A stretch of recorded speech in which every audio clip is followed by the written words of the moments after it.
This is Marcus Corva with MMAnytt, and we got Dara Bernatus with us, and two international guests today. We have both Sean Douglas, who's here from Thailand, and Waldo Zapata, who's here from Sweden. And perfect timing, because we do want to talk about international mixed martial arts. And we got 3 cards tomorrow. We got Bellator, we got World Series of Fighting, and UFC 180. Excited? Very excited. Very much so. Are you excited about mixed martial arts, Sean? You're a Muay Thai. I'm getting excited. I'm getting more and more excited. I think now that the stand-up game has really come to a really good level in the sport, and guys have really grasped good classic Muay Thai, and now they're actually using it in the cage. So I'm very excited about that. And you work with Pedro Munoz. You work with Kamal Chalarus. Yes. I work with you as well. What would you say is the biggest difference? You live in Thailand and you've been fighting in Thailand for years. What's the biggest thing that mixed martial arts lacks in terms of traditional Thai boxing? Well, we just, it's like taking it back to 1993. It's just the ground game. They don't really have, they're great wrestlers, they're great neck wrestlers, clinchers, but when it comes to the jiu-jitsu and the wrestling and the ground game, they're still very far behind. The evolution is really picked up, in the last 10 years. There's some great gyms in Phuket, in Southeast Asia, in the Philippines. The 1FC, Singapore, is now producing fighters. But still, I'd say they're about 8 years behind us here in the States. You guys are really ahead of the ball game. Do you think we will see Thai fighters doing the transition over into martial arts? Absolutely. I've got my hands in that right now. And we've got some young kids that we've started out, and also some adults, younger fighters that are very open-minded and want to learn the jiu-jitsu aspects and stuff. So exciting. We're looking at next year. So next year I'm going to start bringing guys over here to the States, start them in the smaller shows, and hopefully we can work them up into the big show.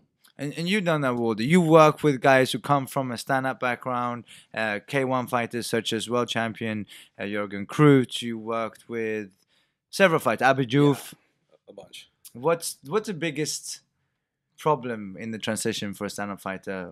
Obviously the jiu-jitsu in itself, but because they do have good hips from the Thai boxing in itself. The structure and like the strength you get from Thai clinch is awesome. The one thing you get to work a little bit with as a coach is maybe getting people to lower and widen their stance a little bit, so it's not as easy to level change on them. But it's not a huge problem. It went well with Jürgen, so it's once you're used to keeping your balance with posture, it's just a question of understanding level changes. The rest is pretty much the same thing. You have to control the neck, you have to control the shoulders, you have to be king of the hip, and that's it. King of the hip, I like that. I like that. I'm going that. Waldo Zapata. So I heard you guys talking earlier. I'm not gonna lie. You would consider going over and helping his camp understand maybe your side of martial arts a little bit more. I would love that. And what Sean told me about Thai fighters actually, and by that I mean classical Muay Thai fighters. Right. Actually crossing over to MMA, that would be like a wet dream come true. Absolutely. I'm not gonna lie. I'm just gonna say that. I just told everybody I have a man crush on Marcus. Imagine if you could get like Buakaw or Sunshine or some of those. Absolutely. That would make. Would you love to see that happen? Yes, absolutely. That's what we're looking to do starting December 1. So we're going to start bringing guys over to help out with the jiu-jitsu, the wrestling programs, and hopefully, by mid next year, the guys will have at least a base, and we can start to compete in the smaller shows. And of course, we're going to have some team tryouts, international team tryouts coming up after the new year. So we'll be housing 6 fighters internationally and sponsoring them to stay for a year in Thailand and fight for the camp. Wow. Now you say fighters, do you mean traditional Thai boxing fight or MMA, boxing, Muay Thai, anything that has to do with combat sports? Wow. We can now sanction out in Thailand, and we're going to be having events in Western boxing as well as mixed martial arts. So yeah, we're just going to provide sponsorships for those fighters that can come out. And in trade, we're looking for guys that can wrestle, have that background, or jiu-jitsu to exchange the program. So it's more of an exchange program. We're giving them the striking, the supplements, sponsorship, the housing, everything they need to be a professional fighter without the stress of working 3 jobs out here and doing that, and learning their stand-up game, and trade giving us what we need, which is the wrestling, the ground, and the jiu-jitsu. Do you need a middle-aged fat guy? I I was gonna ask, are you doing women? Yes, Are yes, you? Wow. absolutely. So I'm putting a roster together of female instructors as well as male instructors, and yes, we have a lot of female fighters. When I started out around 10, 13 years ago in Thailand, roughly, the female fight scene was just starting out, but now it's at a really competitive level, very competitive over there. And you mentioned Mark Hunt. Tomorrow night we got a huge fight it's Fabricio Werdum versus Mark Hunt, and you already made your statement on where you stand on that one. Did you work with Werdum? You've been with me at Werdum. Who's been my coach for a long time, and Yes. I trained with him and Rafael Cordero. Did we work with Werdum? I don't think I had a chance. We did work in the room, but I didn't get a chance to personally work with him. But at the time we were there, his stand-up was making a huge evolution. He's a big, tough guy. His timing is just really good now. I know he's been working out, I think, with, is it Cordell? Cordero. Yeah, Cordero. Cordero. Amazing striking coach. And, he's really turned the corner. But when I still stand the two next to each other, I have to lean towards Hunt's ability to stand and strike and his experience there. And I have to say, everyone's saying, well, Werdum should win this fight. And that, in my opinion, makes it a lose-lose situation for Fabricio Werdum. Yes, he's a much more complete mixed martial art fighter. And on paper, he should win. But he's still fighting Mark Hunt. And all it takes is a left hook or an overhand right or an uppercut. And it could be good night. Kick, actually. I'm not kidding. Yeah. That's a good point. He does have those ferocious kicks. Takes you're a very big a big Mark Hunt fan. I'm a big fan of Fabricio's as well. Don't get me wrong. Right. But and you worked out over Werdum's as well. Yeah, I was up close. He's good. He's good. He's talented. The thing that to me makes it kind of hard for him is that he's very tall, and that would be good if his plan was to strike. But your plan cannot be to strike with Mark Hunt, not with those little, I don't know what you call them, fashion statements that he wears. So probably he needs to take him down, and he would have to level change so deep that it would get obvious, because he's not going to take Mark down from the clinch. That's not going to happen. Mark is just too low of a base. So you think to shoot in on Mark Hunt is unimaginable? If you're his size, yeah. Yeah. But if you're 2 feet taller, it's not going to work. Right. It's going to be telegraphed no matter how you set it up. So you think it's going to be a stand-up bout? Yeah, and I think it's going to end. It's not going to go the full 5 rounds. It's not I mean, both of them have knockout power. Mark Hunt definitely has knockout power. Absolutely. That last Roy Nelson fight, I was like, oh Mark Hunt has God. knockout power in his nostrils. But He will put you to sleep. if for whatever reason that fight does end up on the ground, whole different in any story. case, it's whole different story. Completely different ending. Oh, yeah. I see Whole it, different story. Would you think that Fabricio might be lured into a false sense of security from his Travis Brown, where he completely nullified Travis Brown's opportunities coming forward and did stand up with him for 5 rounds? Do you think that had given him, I wouldn't say a false sense of security, because again, Fabricio Werdum's got really legit stand up. It's when you put him in front of someone like Mark Hunt.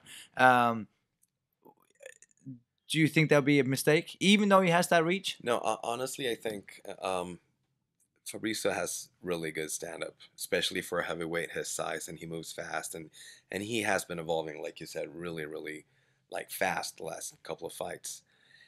But Fabricio's also very smart, very smart. I think he's going to use front kicks and using that reach to get Mark, a little bit kind of moving in towards him, and that way take him down with a shot. But I don't think he's gonna. I don't think he will trade with him if he can avoid. Yeah, I think it would be a horrible mistake. Yeah. And Hunt has that deceptive kind of pawing. If he stays there and feels like, oh, this isn't so bad, and then he loads those shots, so deceptive that then it's over. But I think he's a very clever fighter. I don't think he would get caught into that game. But you never know. His stand-up is really, really good. If he feels like he's getting his way there, he gets comfortable and sits in the pocket. That's when I think it could end badly for him. Yeah. He could actually pick his shots because he's taller, because of the reach, and play that game for a while and get Mark frustrated. Stay on the outside. Yeah, but on the other hand, Mark doesn't look like the guy who gets frustrated. Yeah, that's a very good point. He definitely stays calm in there. What do you think, Marcus? I obviously hope Fabricio will win. I've trained with him for a long time, and it's a good friend of mine, and I want him to win that fight. But again, it's a lose-lose situation. If he wins, he beats a guy who's 10-8 and more known for his K1 career. Yeah. And, you know, he's gone from being supposedly fighting for the title against Cain Velasquez, who got injured. Now he's fighting for an interim belt, which doesn't really mean that much because it's only one organization out there, really. That belt, it's like, okay, you're next in line to fight Cain, which he has been for Which the he past already 2 fights. was, right. Before Absolutely. Travis Brown. I thought Right. Travis It's a Brown was about long fight. wait for him. He's been Over a in title year. contention and not as active. Well, I guess he's been relatively They're active. giving him but other guys instead. Like Travis Brown is also not a pushover, you know. He's 10-1 going into that Sure. fight. Right. And now here he goes again in a fight that he should win. Yeah. But it's Mark Hunt, and all it takes is Yeah. one punch. So it can be frustrating for Werdum. I hope he's not overlooking, which I'm sure he's not. No, he's overlooking smart. Mark Hunt. They have a plan. Yeah. But again, having to change that plan is going from, you know, dealing with wrestling he's been training for Cain Velasquez for over a year. Right. Yeah. And now Much it's different. the complete opposite. It's a guy who's not going to try to take you down. He's going to just stand there and, like you said, almost lull you into this slow-paced fight until that one hit comes. Sure. Mm-hmm. So I think Werdum could, if he gets him down, submission, edge out a decision, or if it is Mark Hunt, it would definitely be by knockout. If he submits Fabricio Werdum, What would you do then? I want to hear that. Please finish that sentence. I will eat the top. Yeah. Now, also, Got there's a that. conditioning factor in altitude, and I know Werdum is really taking it to another step as far as going out there Yeah. in an advance and preparing. Right. Hunt is, you know, he's got good conditioning, but that could be a factor with him as well, so that could come into play too, you know, the altitude. Who do you think will win? I agree with you that I want Fabricio to win, but I think that Mark Hunt will win. I just hate seeing a guy like Fabricio Werdum who's worked so hard to get this title shot. And then, you know, last minute it doesn't go his way, but he's still taking the potential damage or injury of this fight or the chance of losing it and not getting that title shot. So I think that's a bummer. So I want him to win just for that sole fact. But Mark Hunt has that knockout power, and if Fabricio gets too close in his range, I'm worried. Yeah, we will know in about 24 hours from now. And there's a couple other good fights on there. Smart Move fighting in Mexico. Gastelum on there as well, who's Mexican, obviously, versus Ellenberger. Any takes on that one? I'd say it's a 50-50. Gastelum because of hometown advantage, sort of, you know, and Jake Ellenberger because of Juggernaut.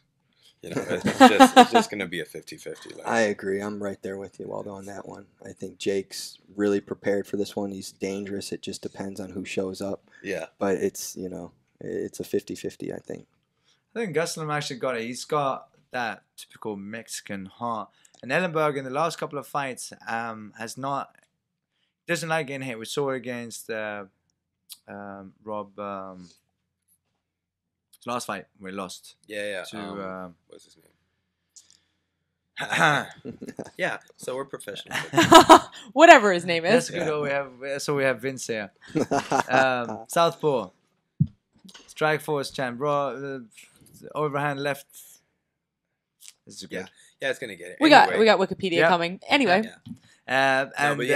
He gets shut down if someone is in his face too much, where he doesn't get to walk forward, which is what he wants. When you get him on his heel backpedaling, he's not as effective, and Gastelum is definitely gonna keep coming. We saw it in the finals of the Ultimate Fighter, and I think he'll do the same thing, being pumped, fighting in Mexico. So I think Gastelum. Gastelum actually had an impressive showing against my fellow Swede Nico Musoke.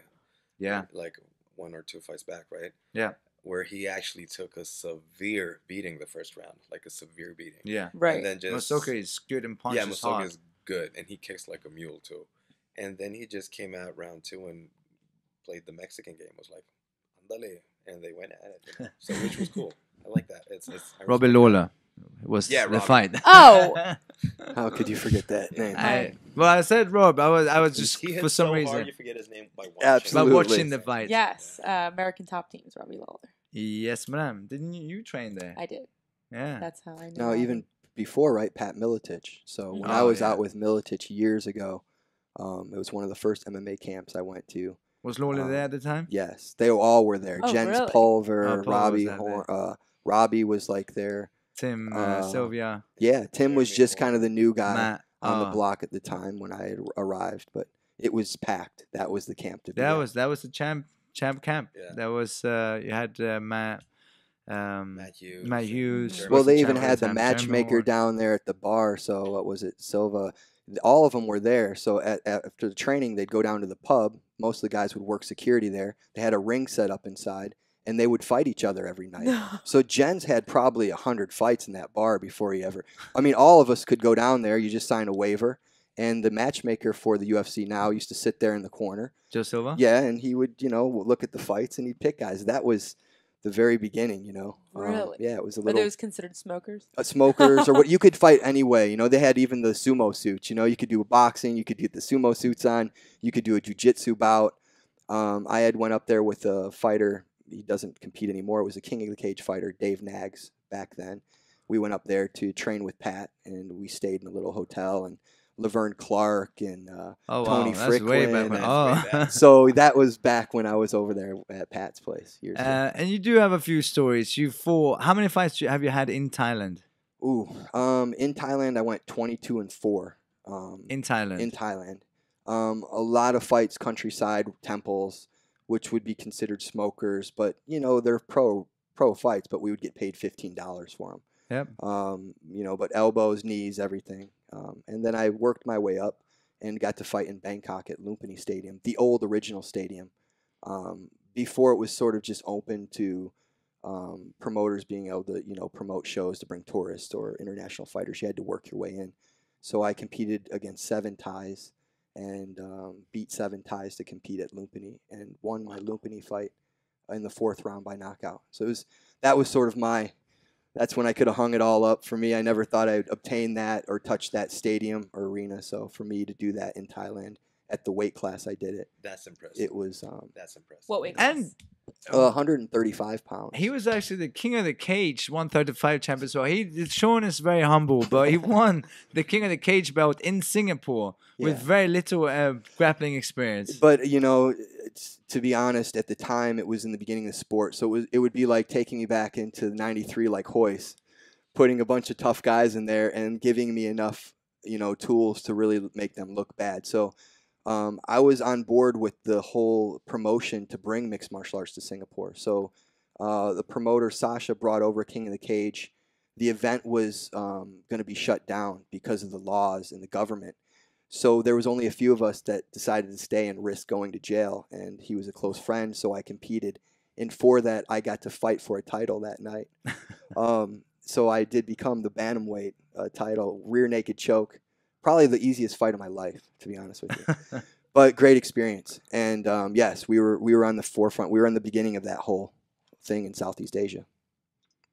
So you were really good friends because you actually risked going to jail to fight for his promotion Absolutely. in a different country. Absolutely. That's friendship right there. I don't know what friendship is. We were brothers in arms. He was a former SEAL. I had served some time in the Marine Corps and done some combative stuff. And this guy came over to a first gym that I had done in Phuket, and we worked together. He actually does Krav, and he's going to be teaching some combatives out there at the new gym. And we've had a long relationship. But he revitalized boxing in Singapore. He got the government to do that, and then we sort of backdoored the Muay Thai and MMA in to bring it into the scene, and now it's exploded. Now going back 10 years, 14 years later, there's gyms every 100 feet. MMA is a huge sport there.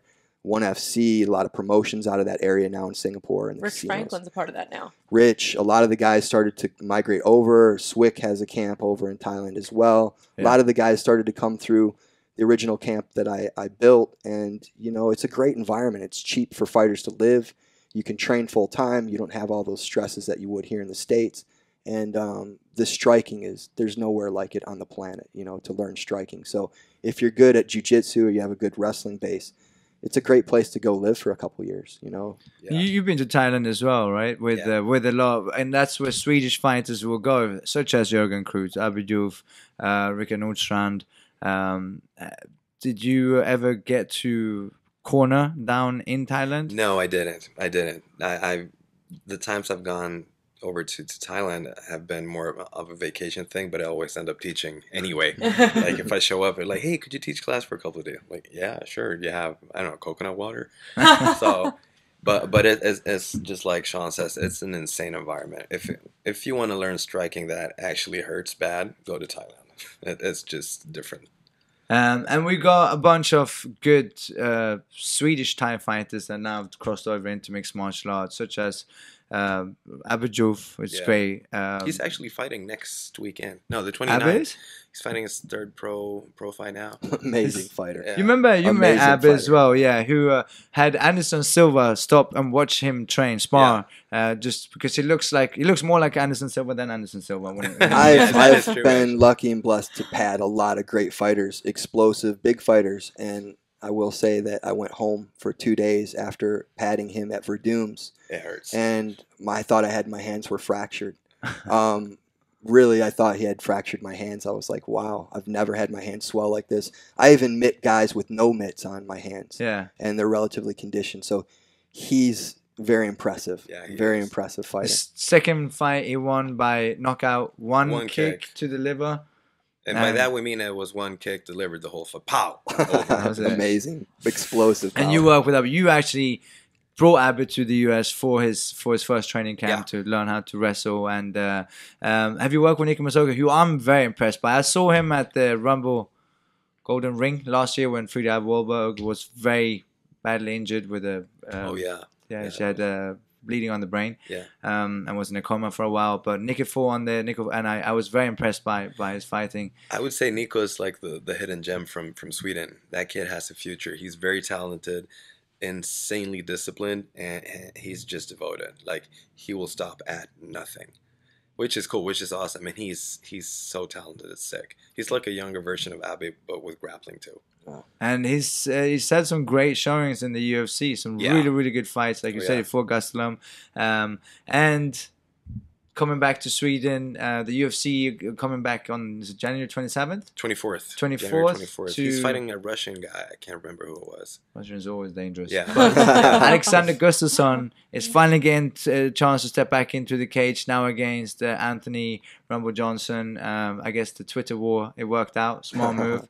And he got that fight. Marketing. And that's also one of those, it's a very dangerous fight, and he was supposed to fight for John Jones, and here he is having to take another fight before he gets to face Jones again. What's your thoughts on Alex against Johnson?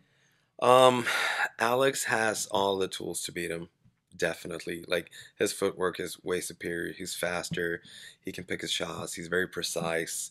His kicking has gone way better with our Swedish version of Crucian, which is Jocke Karlsson, who's an amazing striking coach also. And so Alex is at a different level, definitely. Problem is, Anthony has that Mark Hunt power. Like, this is the off button. He hits you, you're done. So Alex is going to have to stay really sharp and pick his shots the way he's supposed to and move in for the kill when he can. And he's got that wrestling as well on top of that. Yeah, which is also interesting. It's like you said, it's a dangerous fight for Alex. He has all the tools to win it, but it's not risk free. You've watched Alex, I know that because we've spoken about him before. I just think he's another level of fighter all the way around. I think he's much closer to obtaining that title or beating a John Jones. Nothing to say that isn't a dangerous fight. They're all pretty dangerous fights at that level. The guys hit hard. There's no gloves. But I think that he's just better in every area. Absolutely better in every area. Yeah, I think so too. Yeah. I watched the last John Jones Alexander Gustafsson, and I was like, oh, I wanted it to go longer. I wanted it to last longer. I wanted more. I just thought 7 rounds? Yeah. There you go, Dana. Doria won 7-round fights. I did. I'm not sure neither Alex nor John. The hospital visit was long enough after that fight, I think, for both of them. I thought he did so well, and I think that if anybody has the chance to beat John Jones, it's Alexander Gustafsson. And once again, we're another guy that deserves a title shot that's put on this lay. But I think he'll beat Evans, and I think we'll move on to John Jones. Johnson. Johnson. Sorry. Now, I've had the opportunity and the pleasure and honor to train with both Waldo and Sean, who's cornered me. You've had the chance to work with the guys here over the last few weeks since Sean came back from Thailand and Waldo came back from Sweden. What do you see as the biggest difference in the way someone, again, you know, we're getting some international exposure here. I'm going to ask you that question, then I'm going to ask the same question to the two of you. The main difference between, obviously, Thailand is mainly Thai boxing, but what Americans do differently, and for you as well, Waldo. But what did you notice as a major... I haven't had the honor of working with Sean yet, but I have worked with Waldo. He's been teaching our team training. And I just think that it brings you back to the original style of teaching. I think the way that Waldo teaches is, you know, it sounds weird, but it's kind of like what you see on the movies. You know what I mean? He brings back that. Good, he's like, yeah, that's me. He brings back just that classical feel. Everything he's explained to me has been unorthodox to me, and maybe it's orthodox over in Europe, over in Sweden. But to me, it's like, oh, you can do that in a fight? Like just the paw grabbing and stuff like that you were teaching us the other day, and the work in the clinch. It just seems unorthodox to me. It's new to me. I never learned that style. I learned, I guess, Americanized boxing and Thai boxing. And I just think that he brings, like I said, that old school style. And Sean, there's obviously more ground over here than there's in Thailand, but from the stand-up perspective, I think it's just the lifestyle that's so different. You know, here these guys are a fighter and then they're something else normally, you know, until they get to a high level where they're paid or sponsors or where they can do that full time. We live that way, you know. It's a part of the lifestyle. It's the national sport in Thailand. There's fights just in Samui. There's 4 nights a week. I can compete if my body's strong enough. I could put myself in a ring 4 nights in a week. People don't realize the activity of the fighters there and why they come up with these records that seem so outlandish. 300 fights, 700 fights. It's the truth because they're active, and the approach to the fight is very different. Here, it's kind of like a Rocky montage. You know, the guys go through all this sort of prep, and it's so much emphasis. We don't think about it that way. It's like going and playing a game of bowling or football with your friends. We show up at the gym, we prepare, but it's something we do 6 days a week. Sunday is when we rest. We train 6 to 8 hours a day, you know, 3 to 4 in the morning, break in the afternoon, do that in the again in the afternoon, morning, afternoon, 2 a day. 6 days a week. Sunday, temple, go shopping, market, but there's not much life outside fighting. And when we're not in the gym, we're in a stadium or we're cornering another fighter. So you're in that environment so much, you become very relaxed. And it's not so much adrenaline and all this and cracking pads in the back room and, oh, I'm worried about winning and losing face and my fans. And no, it's a job. We go, we get paid to go feed our family. And we compete and we respect our opponent, and there's a lot of ritual and religion that's, you know, really heavily put into Muay Thai. So that sort of enforces a lot of respect among the fighters, you know, and how we carry ourselves. We don't, you know, have gym wars. You don't see gym wars in Thailand. Very few gym wars. Yeah. Here, you know, I can't come into a gym without seeing a fighter get damaged a week out before a fight or 2 weeks out before a fight. Very competitive, and I think there's a place for that in fighting, but if you're so active like we are, we don't really need to do that because we save our body for the actual competition itself.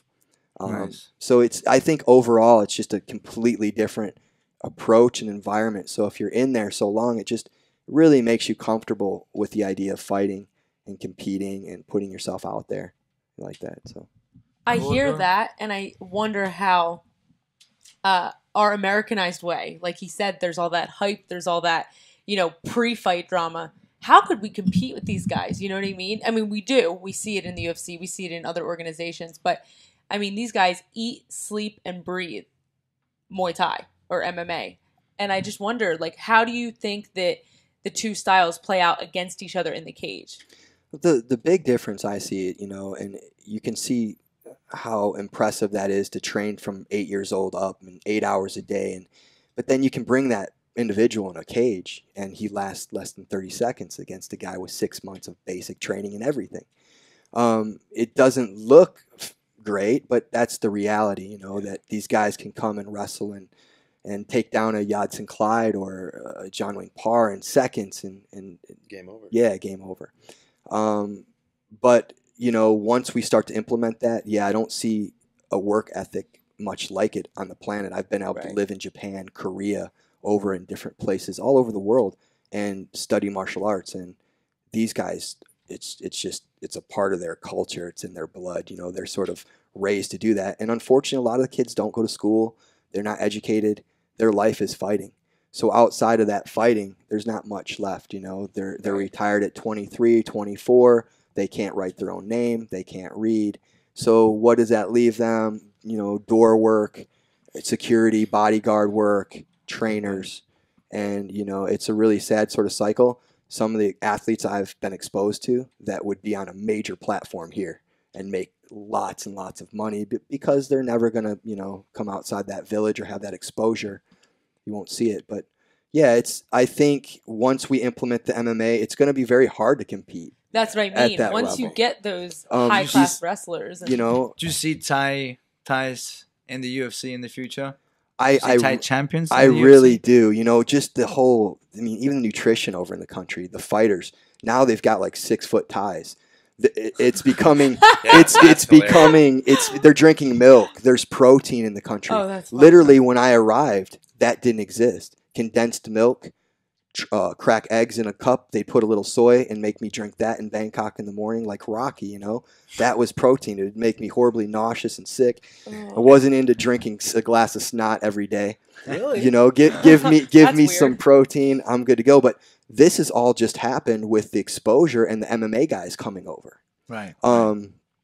You know, they've started coming to the scene with all the nutrition and advanced stuff. So they're sitting with the Thai guys now, and that's starting to like, you know, wear off, and these guys are going, wow, you know, and even the bosses in Bangkok that are very old school, like Bokau, are now bringing in strength conditioning coaches, new types of training for Bokau. Bokau does not train like traditional Thai would train anymore. You know? I've seen some of the training. So, you know, it's very different, and they're moving into that. But, you know, I think as long as the environment around them doesn't change too much, we're in trouble. We're going to have a movement coming soon with some really tough guys. But I think if that environment changes, you know, life gets a little easier, money's a little bit better, you know, I think that changes. Like Cuban fight boxers. Yeah, I think Thais are the epitome of what we had here back in our heyday of boxing, the Philadelphia boxers, the guys that would come in from the ghetto and the you know, poverty areas. These guys make tough fighters, you know. And for you, you know, you lived in the US, you lived in Brazil. What's the best thing about the US, the worst thing, the biggest difference? Wow. I like In-N-Out Burger. But I knew he was no. But seriously though, the big thing here is there is so much exposure. It's insane. So you could start actually trying to make a living-ish kind of early, even though your skills wouldn't allow it. Like if that would be a Thai boxing career, you'd still be carrying someone else's gear whilst you're actually prepping for a fight. Here, that doesn't happen. Like you have 5 fights and you're on, you know, you have your own T-shirt, you have that. Same thing in Sweden, you know. But you know, and Thai boxing, mentioning Jorgen, who has like 100 pro K1 fights in Japan, and he was like, "What T-shirt? I got that like for my 60th fight, you know, and when he already was the world champ." Yeah. So it's a different culture, like Sean is saying, and to catch on to that, I would say like there's also a different story, which is the one that's going to happen tomorrow. We just opened up the door to Mexico. Yes. Yeah. With that, I think if we don't see Thai champs, we're going to see Mexican champs in like the lower weight classes. Absolutely. And there will be wars, epic wars. Like it's going to be Gatti, Ward, but in MMA. Yeah. Like no one will fold. It will never happen. There will be cuts and blood, and no one will fade. And I will eat In-N-Out Burger. But going back to Sweden though, what Sweden has, which is different from the US, is I would like to say from teaching here and teaching in I've been lucky, been able to teach in a few places. I actually taught MMA in Thailand too. The thing that Sweden is really far ahead is the first M in mixed martial arts. We mix it up, right? For me, what I've experienced in the U.S., even at like high level gyms, it's separate martial arts. It's striking Monday, or it's groundwork Wednesday, or it's blah blah. And it's also taught by different coaches, which means there's not necessarily like we have this awesome grappling instructor who has really good deep half guard. There is no such thing as deep half guard when there are elbows, you know. But like there, so that creates glitches in people's games. And in Sweden, because of we had like a lack of instruction in all those areas, people actually had to just bring it together into one, because you couldn't have 4 coaches in the gym. Like my coach Omar, who's like probably the best martial artist ever. No one knows about him. In Sweden, though, everyone in Sweden knows everybody who in he Sweden is. knows that. But And like, one Japanese fighter yeah, a bunch of Japanese fighters in Pancrase, yeah. But anyway, he just, because he didn't have extra instructors, he had to teach everything, which means he just had to make it merge. Like there would be it would be seamless fighting, like striking to clinch, to back out, to level change, to take down, to scramble, to ground, to stand up, to clinch again, to elbows, to push kicks, to working the cage, to, you know, everything is seamless. It's like a cat fight, you know, it just all over the place. And that, I feel that part is a little bit lacking in the US, because there are so many elite level in their specific area, and people have a tendency not to want to step on somebody else's toes. So like the striking coach will be kind of silent, watching the wrestling coach teach, this is where the underhook goes. Whereas the striking coach would be like, yeah, and I'm going to elbow your face so bad.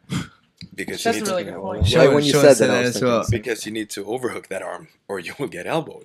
On the other hand, same thing when like the Thai coach teaches people to, like, if someone connects the back of your head in the plum, you need to stiffen up and raise your hip, and the wrestler can be like, yeah, I need that reaction so I can shoot below your hips and take you down.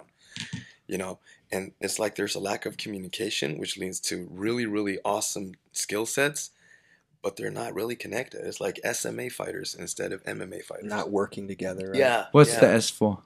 Separate. Separate martial. It's separate martial arts. You know? And another issue that I feel a lot of times you find here as well is the ego among coaches that, okay, but boxing is the sport and therefore all you need is hands. You don't need all that other crap, and we're going to show you, Yeah. I'm going to teach you boxing so you can outbox. And now you get coaches not only not working together and communicating together, they're actually working against each other. Yeah, that's That's huge. a major difference that I've seen with you, Marcus, coming back into LA, into the fight scene.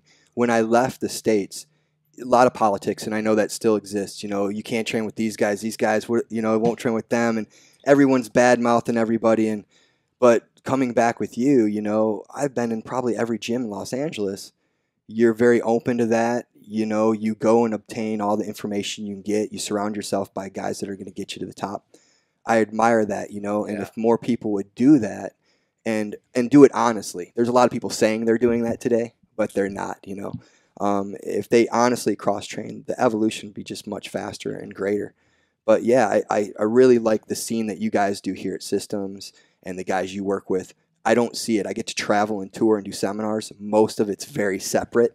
My chicken's over here, you're over there. You know, we don't talk. You know, we might smile at the show, but, you know, we're working on things. There's no secrets anymore, right? I mean, there's no secrets anymore. It's just, it's about, you know, training and putting yourself in an environment that you can, you know, grow, and a good group of guys. But yeah, here at Systems, some of the guys at Black House, just it's a really good environment to grow out here. Thank you. That's we've tried to do that, and also get guys. You know, I've tried, especially in the United States. It's a big country, and you know, Los Angeles is a small place. Actually, Los Angeles is a big city, but where we are, yeah, on the small shows, some guys are gonna fight each other, but that's okay. Larry Holmes fought Muhammad Ali. Yeah. Holmes fought Mike Tyson later on, and you train sometimes, and now you're fighting each other, but try to avoid it and work so that you can grow. Instead of having a short-term goal, long-term, he's not going to learn that takedown. What you can teach him that takedown, and he can teach you something else. And then when you get to the big scene, you are both a lot more complete than if you would have just worked on your own. Yeah. And you know, plus I respect what we're doing. I love, you know, most guys in martial arts in general, whether it be judo, jiu-jitsu, boxing, Muay Thai, whatever it might be, are cool guys. And girls. So it's fun to be able to work with different people and see different things, and I think that's one of the reasons what's made you so complete, Waldo, is your chance to travel all over the world. Yeah, most definitely. I'm grateful for that. in so many ways. And talking about Black House, one more card tomorrow. Actually, it's two more cards. We've got World Series of Fighting. I'm going to be completely honest. I've been so focused on this UFC and on Bellator for two reasons. We've got Ron Henderson, who's making his historic debut for Bellator tomorrow, 125, who trains at Black House and is here training and teaches at Systems Training Center as well. I'm very excited to see him doing that. And I know the main event is Tito Ortiz versus Stefan Bonner. I'm not that excited about that. Really? I'm very excited about Joe Schilling versus Manhoff. You know Manhoff Yes. very, very well. Have you trained with Joe as well? I Right? haven't trained with Joe. I've been, in the same rooms with Joe. Joe really brings, the U.S., up on the Muay Thai level. There's only a couple guys here in the States that aren't making any noise at all. Joe would be one of those guys for sure. I agree. I have no clue if Joe's prepared for mixed martial arts. This ground, Neither do I. for what I know, he's a stand-up fighter, 100%. A tough guy, but it's MMA. So, if this guy is going to put him on his back, it's just going to be another bad night. I've trained with Joe and through Nick Diaz and we've trained together. I haven't sparred with him, obviously it's a lot bigger, but good friends with Nick Diaz. That's all I can say. I don't know.